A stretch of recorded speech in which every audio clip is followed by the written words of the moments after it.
Today we're going to take a look at how to assemble a Hollander QuikConnect railing panel section. My name is Lauren, this is Dave, and we are with BuyRailings, a leading distributor of Hollander products. Let's get started.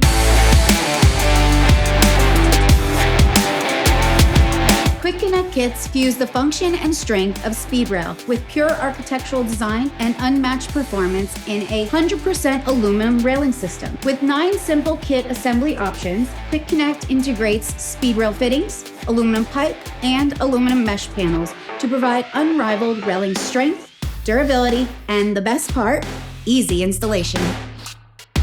To plan your project, you will need to determine a few key details first. For starters, what are your linear and overall dimensions? Panels come in 5 different sizes, ranging from 13 to 48 inches. So you'll want to divide your overall dimensions into equal panel sections to figure out how many of each panel you'll need. Finally, figure out what type of QuikConnect posts you'll need for your configuration. Posts come configured for corner, adjustable corner, center, and end posts. One thing to keep in mind is that QuikConnect panels can be adjusted. They will come with top and bottom rails, pre-cut for the longest dimension. But if you need to shorten it, you can trim these rails by as much as 7 inches and still accommodate the mesh panel. To assemble a QuikConnect railing section, you only need a 3/16 Allen key. If you need to adjust the length of the section, you'll also need a saw that can cut aluminum pipe. Today, we will be assembling a 41 by 48 inch QuikConnect panel railing section. Out of the box, you'll get 4 aluminum QuikConnect clamp fittings, 2 46-inch long pipe for the top and bottom rails, and 2 42-inch tall end posts with elbows, T's, and base flanges. All pipe and fittings are 1.5" IPS aluminum. And if you're wondering what specific part numbers these are, don't worry, we'll have all the part numbers and links down in the description. The mesh panel itself is 38.5 inches wide.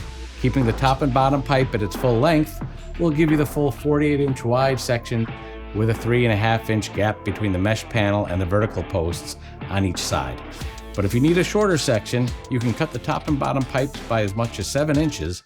This will reduce the spacing between the mesh panels and the vertical posts. The vertical posts come with the elbow and T speed rail fittings attached. Insert the vertical posts into the base flanges. Push the horizontal crossbars into the post fittings. Slide 2 panel clamps over the top and bottom horizontal crossbars. Make sure the set screws are facing the same side, and tighten the set screws on the top bar first. Now position the panel in the top and bottom clamps. Raise the bottom horizontal crossbar so that the clamps meet the bottom of the panel, then tighten the set screws. Check panel spacing. Adjust the panel clamps if needed, tighten fittings to secure the whole assembly as needed.